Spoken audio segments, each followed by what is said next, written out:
Dalam nama Bapa dan Putra dan Roh Kudus. Amin. Allah yang Maha Kuasa, Engkau telah memberi kami sabdamu sebagai lampu penuntun langkah kami dan obor penyuluh jalan kami. Lewat Roh-Mu yang kudus, berikanlah kami telinga yang rela mendengarkan dan hati yang ingin tahu kehendak-Mu, supaya kami dapat menikmati sukacita dalam firman-Mu. Demi Kristus sabdamu yang hidup dan berkuasa, bersama Dikau dan Roh Kudus, kini dan sepanjang segala masa. Amin.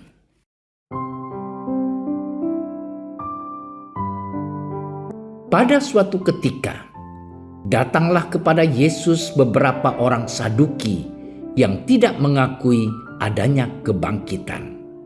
Mereka bertanya kepadanya, "Guru, Musa menuliskan perintah ini untuk kita. Jika seorang yang mempunyai saudara laki-laki mati, sedang istrinya masih ada, tetapi ia tidak meninggalkan anak, saudaranya harus kawin dengan istrinya itu dan membangkitkan keturunan bagi saudaranya itu. Adalah 7 orang bersaudara.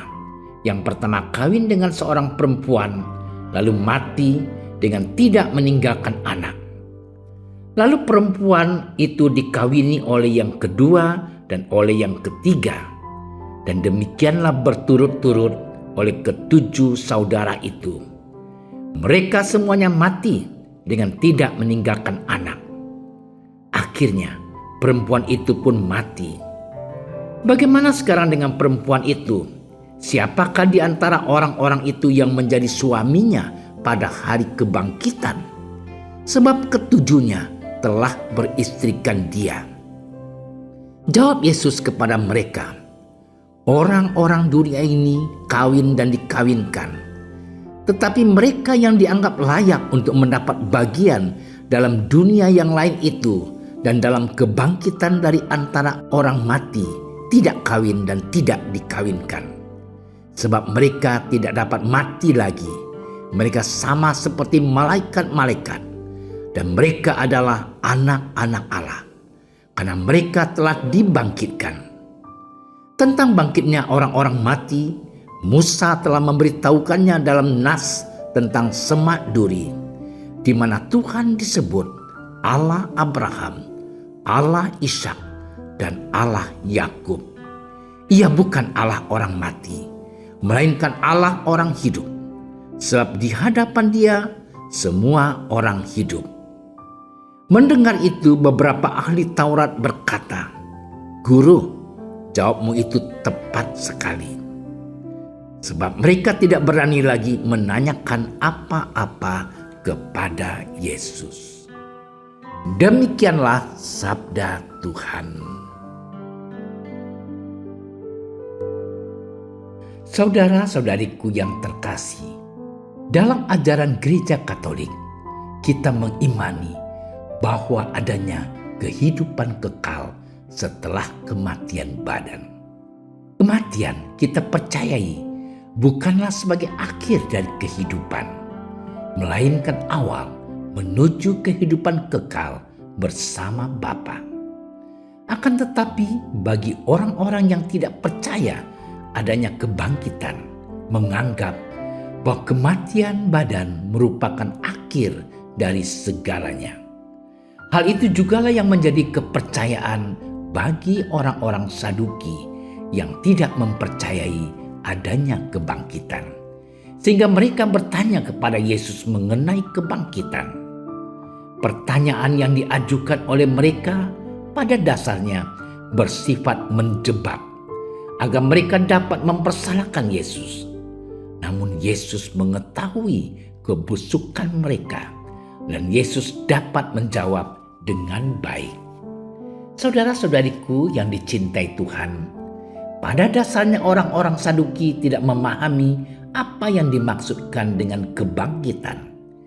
Mereka yang tidak percaya adanya kebangkitan menganggap bahwa kehidupan di dunia ini sama seperti kehidupan surgawi di mana ada kawin dan dikawinkan, serta urusan-urusan duniawi lainnya.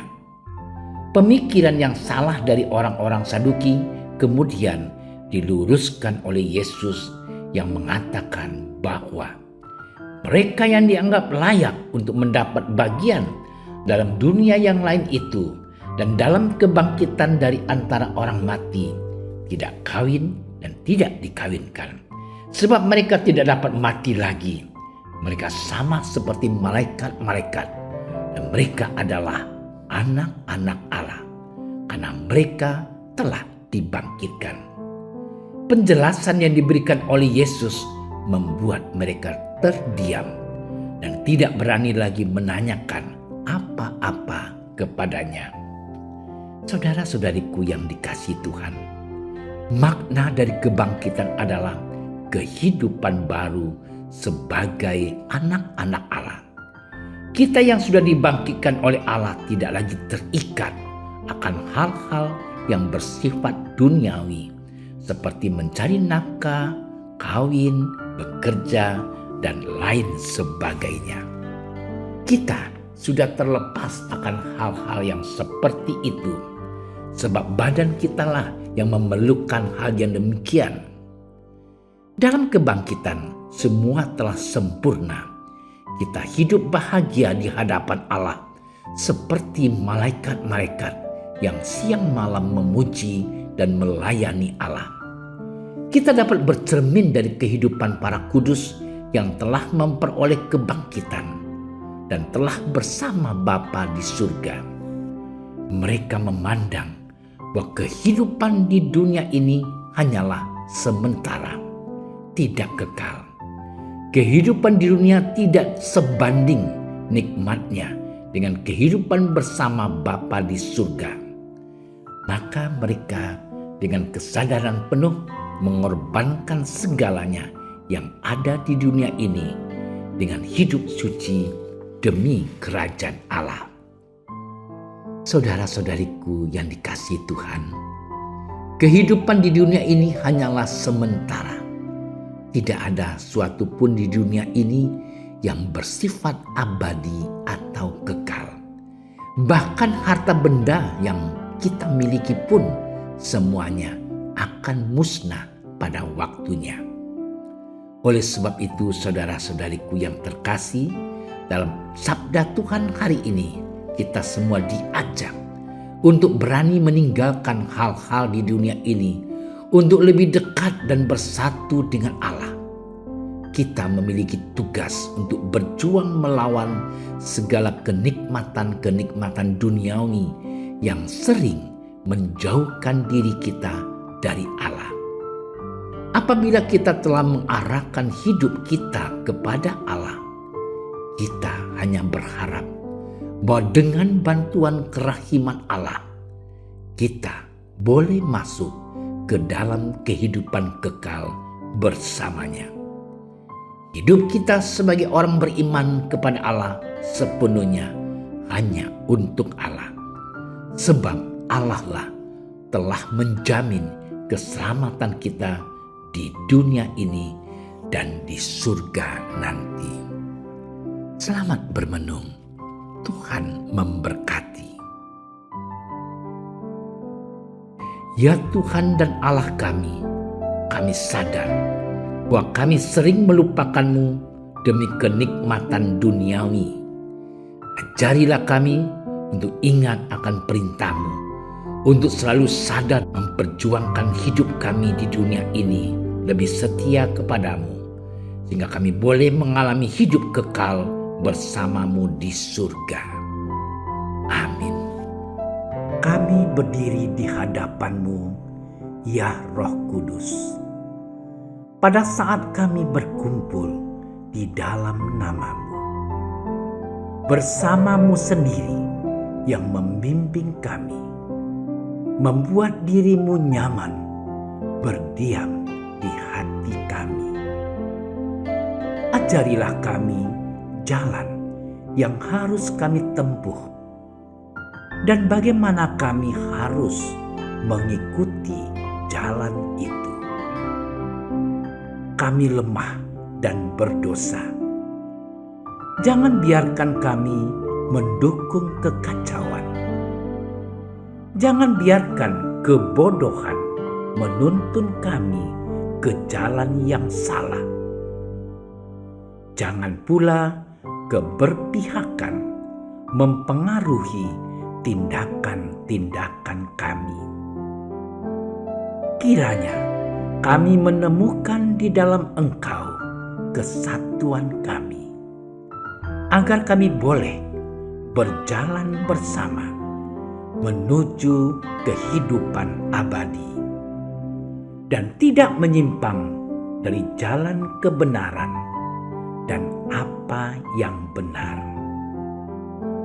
Semua ini kami mohon kepadamu yang berkarya di setiap tempat dan waktu dalam persekutuan dengan Bapa dan Putra untuk selama-lamanya.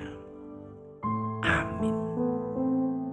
Bapa kami yang ada di surga, dimuliakanlah nama-Mu. Datanglah kerajaan-Mu. Jadilah kehendak-Mu di atas bumi seperti di dalam surga. Berilah kami rezeki pada hari ini, dan ampunilah kesalahan kami, seperti kami pun mengampuni yang bersalah kepada kami. Dan janganlah masukkan kami ke dalam percobaan, tetapi bebaskanlah kami dari yang jahat. Amin. Salam Maria, penuh rahmat, Tuhan sertamu. Terpujilah engkau di antara wanita, dan terpujilah buah tubuhmu Yesus.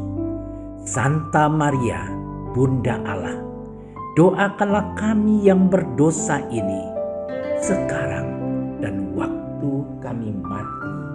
Amin. Kemuliaan kepada Bapa dan Putra dan Roh Kudus, seperti pada permulaan, sekarang, selalu, dan sepanjang segala masa. Amin. Dalam nama Bapa dan Putra dan Roh Kudus.